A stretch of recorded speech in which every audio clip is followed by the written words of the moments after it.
Trilhas da Democracia encerra hoje a série de entrevistas com uma retrospectiva do ano que está prestes a se encerrar, o ano de 2021, traçando as perspectivas para o ano de 2022. O tema de hoje é economia e a nossa convidada é a professora emérita da Universidade Federal de Pernambuco, a economista Tânia Bacelar. Professora Tânia, seja muito bem-vinda ao Trilhas da Democracia. É um prazer revê-la depois de 3 anos da nossa entrevista em maio de 2019. Seja muito bem-vinda, professora Tânia. Eu que agradeço, Marco. Para mim foi uma honra ter participado daquele momento. Você me mandou a gravação, eu escutei, e acho que foi muito legal a nossa conversa, então estou aqui à disposição de atualizar aquela leitura que eu fiz naquele momento. Para mim é um prazer estar com vocês.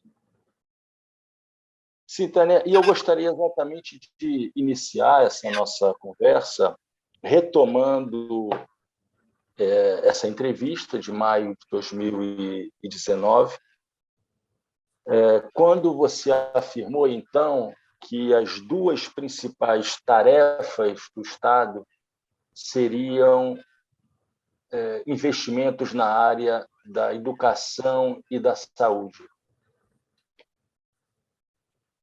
Passados 3 anos do governo Jair Bolsonaro, eu te perguntaria qual o tamanho da destruição do país em termos econômicos e sociais, e eu recolocaria a pergunta, né? Passados 3 anos daquela nossa conversa, quais são as principais tarefas do Estado para a construção de um projeto de nação, de um programa de governo a ser apresentado à população brasileira no próximo ano, nas eleições presidenciais? Por favor, Tânia. Bom, 2019 era o começo do governo Bolsonaro, né? O Brasil já vinha de uma crise. Nós vivemos um período muito positivo no começo do século XXI, mas, a partir de meados da segunda década, a economia brasileira entra numa crise, o desemprego já aumentou muito, então a gente já via um quadro de muito desafio. O governo Bolsonaro assume com uma agenda ultraliberal e com foco nas chamadas reformas estruturais propostas pelos liberais. Então, ele foi surpreendido pela pandemia. Então, está meio misturada a crise que a gente já tinha, a proposta liberal, que tem uma orientação estratégica de valorizar apenas o investimento privado e tirar o Estado da vida do país, e a maneira como o governo federal lidou com a pandemia. Que a pandemia provocou um estrago no mundo inteiro, mas muitos países lidaram com a pandemia muito melhor do que o Brasil. E o governo federal assumiu a proposta negacionista, né? Não acredita nem em vacina até hoje, e quem segurou o tranco foram os governos estaduais. E aí, em vez de ter coordenação estratégica a nível nacional, nós tivemos disputa entre os entes federativos no meio de uma pandemia e de uma crise econômica que se aprofundava e que ia se transformando cada vez mais numa crise social maior. Então, o que a gente tem como herança desse período é uma herança de um desafio muito grande para retomarmos os destinos do país nos próximos anos. Na educação, eu diria que o estrago maior é na educação superior, porque ela é que a principal função está no nível federal. A educação média é dos estados e a educação básica é dos municípios. Tivemos a sorte de redefiniu o Fundeb, foi um hiato nesse panorama de desafio. Então, acho que a educação, bem ou mal, a educação de nível superior, que vinha num crescendo e numa interiorização muito importante, aí sim temos uma desconstrução relevante. E no investimento em ciência e tecnologia, que dialoga com o investimento em educação superior e é cada vez mais importante para retomar o futuro do país. Aí também os cortes são inaceitáveis. Mas eu acho que o que vai ficar como maior desafio é a crise social. É o tamanho do desemprego, é o tamanho do subemprego, é a fome de volta. Então, a dimensão social é onde eu vejo a principal desconstrução, porque a gente via justamente de um momento pós-Constituição de 88, onde a gente estava tentando recuperar o hiato social herdado no país. Tânia, eu me lembro que nessa mesma entrevista de 2019, eu te fiz uma pergunta sobre o Bolsa Família, o impacto do Bolsa Família na retomada da economia do Nordeste, né, no desenvolvimento do Nordeste, no aquecimento da economia. E você disse, a expressão foi tua, o Bolsa Família não representa nenhuma unha, né, desse projeto de melhorias sociais. E aí você enfatizou, na verdade, a política de reajuste do salário mínimo, né?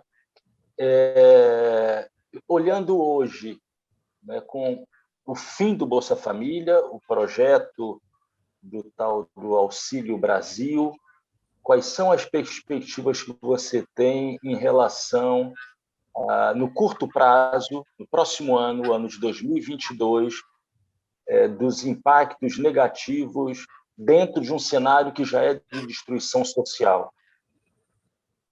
Veja, o desmonte do Bolsa Família foi muito ruim, porque era uma experiência muito exitosa, reconhecida internacionalmente.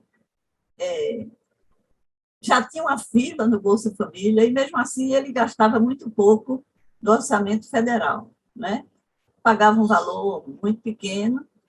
O Auxílio Brasil nega, na verdade, é um balaio de gato, é um conjunto de iniciativas que partem de críticas equivocadas ao Bolsa Família.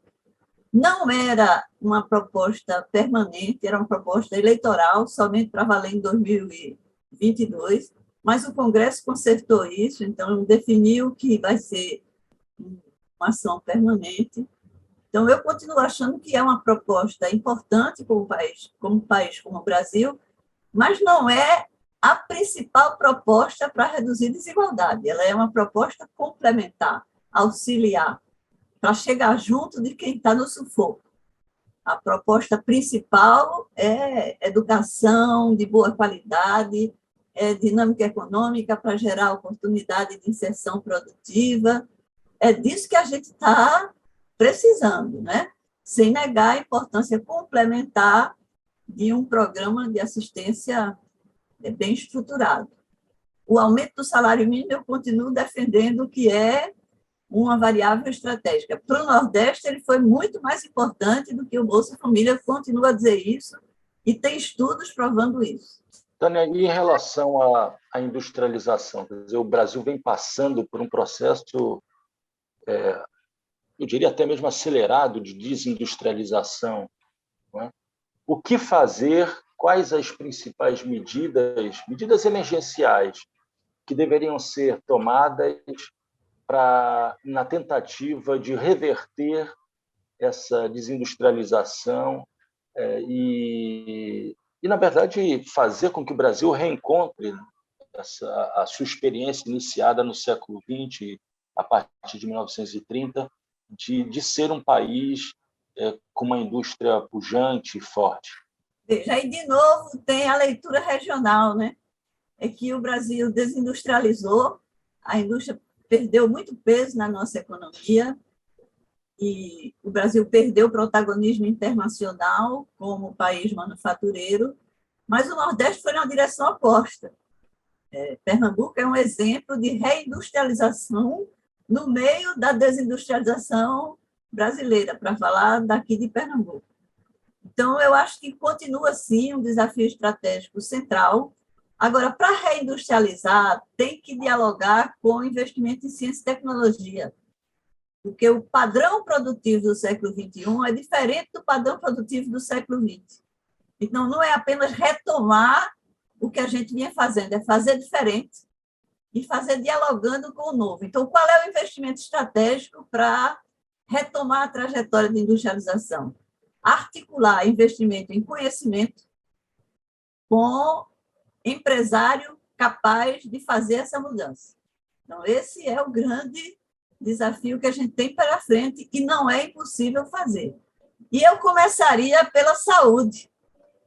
Eu começaria dialogando com esse desafio e um desafio que está ficando muito evidente na pandemia, né?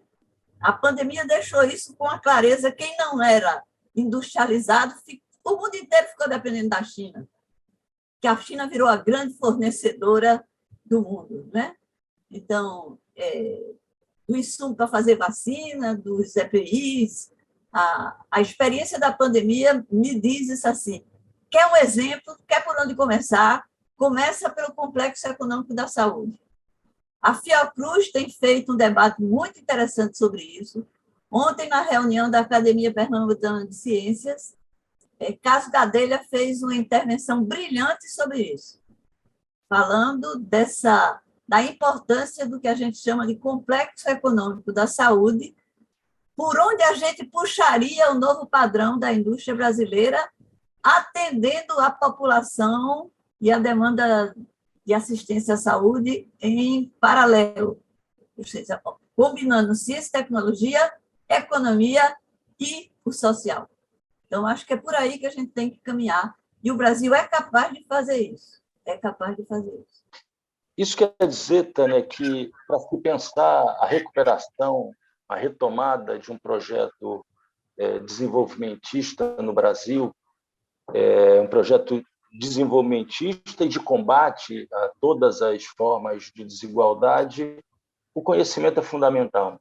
A construção do conhecimento, a produção do conhecimento, a difusão do conhecimento são fundamentais. E isso é um elemento novo em relação às políticas de desenvolvimento, às políticas desenvolvimentistas da década de 50. Estou certo?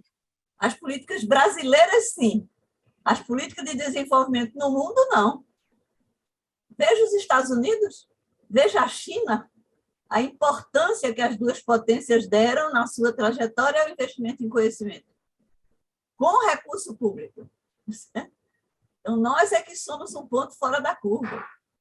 Como é que você aprecia, como é que você avalia as posições assumidas, as declarações que vêm sendo feitas, os textos que vêm sendo publicados por economistas liberais como Pércio Arida, Armínio Fraga, André Lara Rezende, que, na verdade, sempre enfatizaram políticas de ajuste fiscal, a preocupação fiscal nas políticas econômicas, a ênfase que vem sendo dada, a defesa que vem sendo feita do combate às desigualdades sociais e a indicação das desigualdades sociais como uma espécie de bola de chumbo, né, que impede o desenvolvimento do país. Veja, são pessoas muito representativas do que na ciência econômica a gente chama de pensamento ortodoxo. São pessoas que defendem a visão do liberalismo econômico, certo? São pessoas que fizeram a sua vida profissional muito associada ao sistema financeiro, que é quem manda no Brasil hoje. Portanto, a palavra deles tem um peso muito importante, por vir de quem vem. Certo? Mas eu acho que eles estão vendo o que o Brasil está dando. O desafio da exclusão social e do tamanho da desigualdade no nosso país é insustentável. Eu sempre tive essa convicção, sabe assim, quando eu vejo esses discursos liberais inflamados, e eu penso no país em que eu vivo, eu digo, isso não é para o Brasil, gente, isso não dá certo aqui. Isso dá certo numa sociedade mais homogênea, não tem tanta desigualdade. Aqui é insustentável no médio prazo. Talvez eles sejam arautos dessa mesma mensagem. A médio prazo é insustentável. É preciso mais investimento público, é preciso pensar na dimensão social, é preciso pensar no aproveitamento de um potencial fantástico que o Brasil tem e que é amortecido pela exclusão social, né? Então, acho que é muito bom ouvir isso de pessoas como eles. Não acho ruim, não, acho bom. Então, esse posicionamento assumido por esses economistas liberais expressaria uma espécie de espírito da época, um espírito do tempo de até mesmo alguns economistas liberais, de que o remédio foi excessivamente amargo e inoportuno num país como o Brasil, com as características do Brasil, como você disse. Veja, essa era do capitalismo comandado pelas finanças, no mundo inteiro, está dando ampliação das desigualdades. Os estudos de Piketty estão mostrando isso para o mundo inteiro, não somente, e para os países ricos. Então, essa hoje é uma reflexão mundial, que é muito importante para o Brasil, mas que está dentro de um contexto de que no século XXI isso vai se colocar como um problema importante para as sociedades resolverem, né? Então, essas pessoas também são cidadãos do mundo, eles estão vendo o que está acontecendo no debate mundial. Tânia, e a questão ambiental? Como é possível pensar, sempre levando em consideração o desastre ambiental que vem sendo levado a cabo no Brasil, não apenas no Pantanal, na região amazônica, mas no território brasileiro de maneira geral, como equilibrar desenvolvimento econômico e questão ambiental? Como fazer com que o agronegócio, que tem o seu espaço na economia brasileira, consiga aceitar o fato de que as nossas florestas precisam ser preservadas, devem haver limites aos pastos, né? De que existe uma limitação às suas intenções de transformar o Brasil num grande país de apenas produtor de commodities. O potencial da natureza no Brasil é um dos grandes potenciais do Brasil. Então, eu começaria separando o joio do trigo. Certo? Eu não boto o agronegócio no mesmo balaio. Tem um pedaço do agronegócio que sabe muito bem que, no século XXI, se não estiver atento ao debate mundial sobre o desenvolvimento ambientalmente sustentado, também não serve para eles, porque eles vão perder cliente. Certo? Então, tem um pedaço que consegue ver isso, e tem outro pedaço que é predador mesmo, certo? Que é primitivo mesmo. Então, esse pedaço é que faz mal. Então, acho que isso a gente tem que combater com muita força, tá certo? Mas o Brasil tem que ser um grande produtor de alimentos, por exemplo. O mundo é carente de alimentos. E todos os estudos internacionais colocam o Brasil como um grande locus de solução desse desafio mundial. E é possível fazer isso dialogando com a natureza. Agora, tem um grande desafio no Brasil, que é valorizar a agricultura familiar. A gente só fala no agronegócio, mas a agricultura familiar ela está indo por um paradigma técnico da agroecologia, que tem nas entranhas da agroecologia esse princípio da convivência com os ecossistemas ambientais. Então, essa é uma outra opção estratégica que o Brasil tem que fazer. A gente não precisa ser produtor de alimentos só através do modelo do agronegócio. A gente pode ter os dois modelos, pode e deve. Certo? Pode e deve. O segundo emprega muita gente. O segundo dialoga com a diversidade econômica, ambiental, cultural do Brasil. Então, eu acho que esse é um grande debate que a gente tem que fazer, e o Brasil será uma grande potência fornecedora de alimentos para o mundo. Não deve se contentar em ser só isso, mas vai ser isso também. E pode fazer isso respeitando a dinâmica da natureza e não antagonizando ela. O projeto da Amazônia, para mim, é um grande tema do Brasil dos próximos anos. E eu não esqueço das lições de Berta Becker. Ela queria uma Amazônia onde o choque de conhecimento é quem comandaria a dinâmica econômica, com um processo de ocupação humana concentrado em alguns pontos do território para preservar a mata em pé. Então, acho que eu começaria relendo Berta Becker para fazer uma proposta contemporânea para a Amazônia, que interessa ao mundo inteiro, mas, antes de tudo, interessa a nós.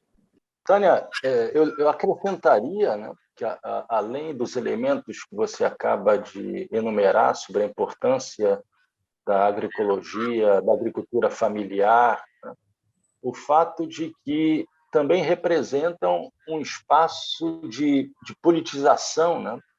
Quer dizer, a agricultura familiar se vincula muito, não apenas, mas se vincula muito às iniciativas do MST, né? Que teve um papel fundamental durante a pandemia, né? no momento de desalento de inúmeras famílias, o MST conseguiu formar educadores populares, agentes populares de saúde que iam até as comunidades, os armazéns do campo espalhados pelo Brasil também desempenharam um papel fundamental. E eu te ouvindo, eu não posso deixar de dizer... O MST transformou o Brasil num grande produtor de orgânicos. Exatamente. Já transformou isso, já fez isso. Então, isso mostra que é possível. E tem uma coisa muito interessante, é que nesse mundo rural da produção familiar, o crescimento do protagonismo feminino é fantástico. É fantástico. Vocês não imaginam. Eu sempre dei palestra para os sindicatos rurais, para o MST. As mulheres ficavam no fundo da sala, nem falavam. Hoje, a presidente da Federação de Agricultura de Pernambuco é uma mulher. A do Maranhão também é uma mulher. Na coordenação geral do MST tem mulheres. Então, as mulheres ganharam um protagonismo muito importante. Tânia, eu dizia que eu, como um pessimista da razão, né, quando te escuto, não tenho como não ficar levemente otimista, com muita prudência, mas otimista, com as perspectivas de superação do desastre que vem sendo feito nos últimos 3 anos. Eu conheço meu país, e como ariano, eu aprendi com Ariano a entender a força do que ele chamava o Brasil de baixo. O Brasil de baixo é um potencial de energia fantástico. Certo? E no dia que a gente descobrir o Brasil de baixo, esse negócio vai ser muito legal. E esse Brasil de baixo localizado na região Nordeste, qual seria o papel a ser desempenhado? Qual foi o papel desempenhado pelo Nordeste durante a pandemia, né, por iniciativa dos governadores da região Nordeste, e qual pode ser o papel do Nordeste nessa retomada da economia, da industrialização? Você chamou a atenção para o fato de que, enquanto o país se desindustrializa, Pernambuco se reindustrializa. Qual é o papel do Nordeste nesse salto tecnológico na saúde, no desenvolvimento da ciência e tecnologia? Como é que você vê isso? Você é bem bairrista, né? Eu vou dizer que o Nordeste pode iluminar o Brasil. Primeiro, a gente não assinou embaixo da aventura bolsonarista. Não fomos nós, foi o Sul, o Sudeste e o Centro-Oeste. Segundo, o Nordeste mudou muito. O Brasil não conhece o Nordeste. O Brasil tem uma visão distorcida do Nordeste. O Nordeste mudou muito, eu tenho escrito muito sobre isso. acho que o Brasil precisa revisitar o Nordeste. Vou dar um exemplo. Quando eu entrei na Sudene, o problema do Nordeste era gerar energia para poder fazer desenvolvimento. E a energia da época era hidráulica e o Nordeste não tinha água. Por isso que foi para cima do São Francisco. Barrou o São Francisco para ter energia, para ter pré-condição para promover o desenvolvimento. No mundo que marcha para a descarbonização, o endereço da energia limpa, sabe qual é? O Nordeste.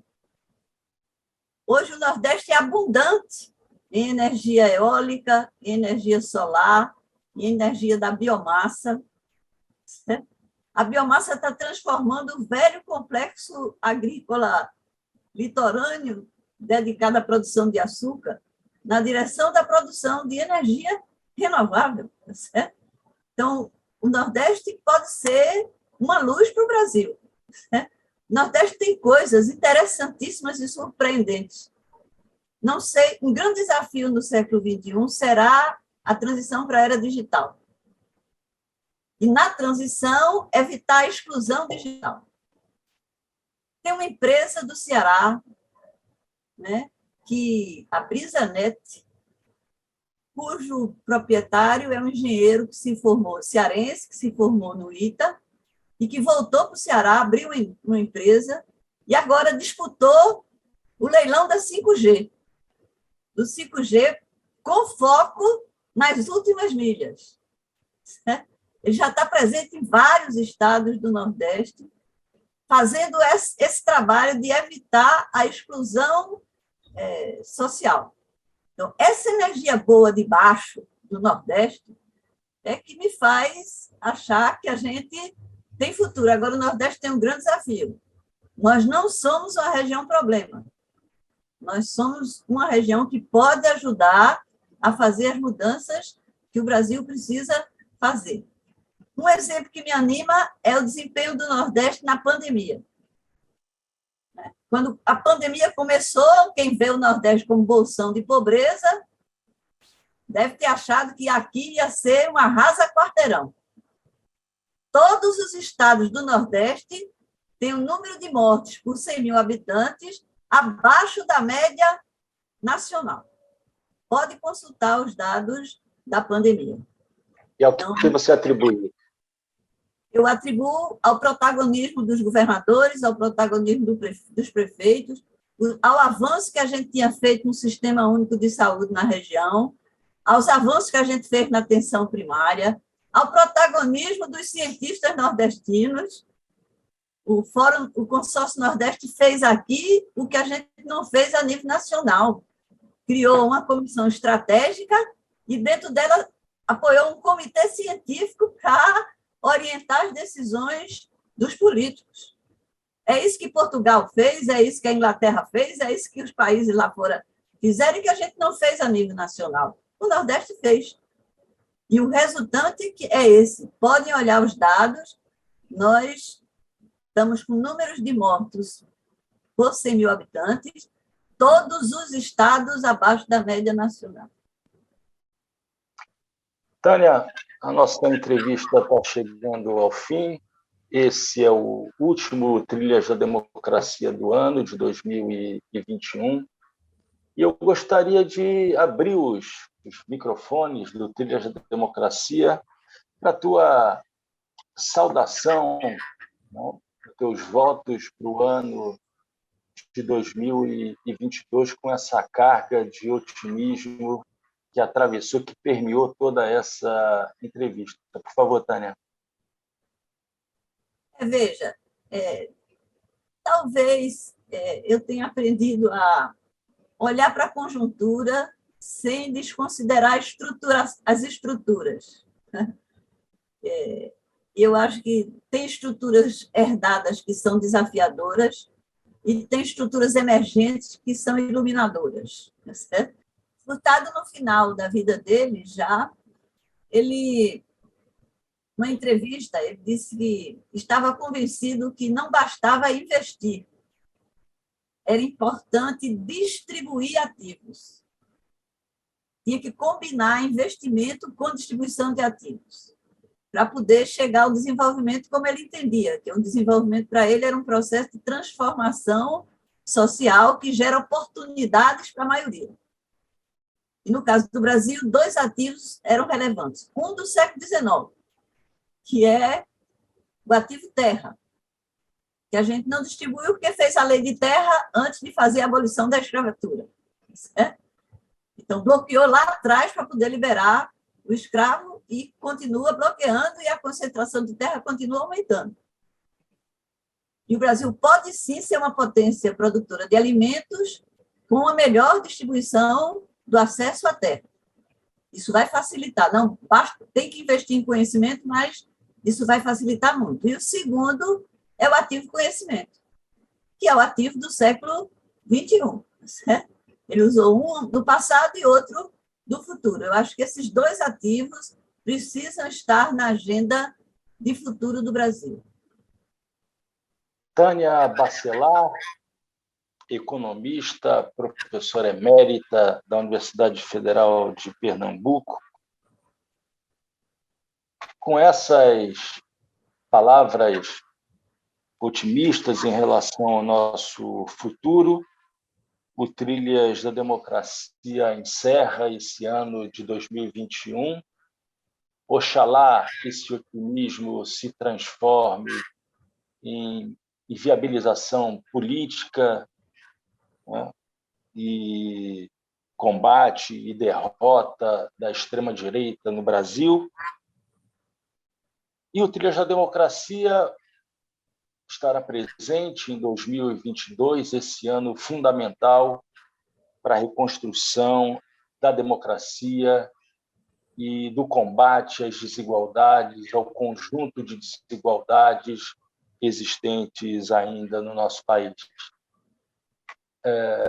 Que o Natal e que a passagem do ano nos ilumine e nos encha de potência para combater esse bom combate no próximo ano. Até lá!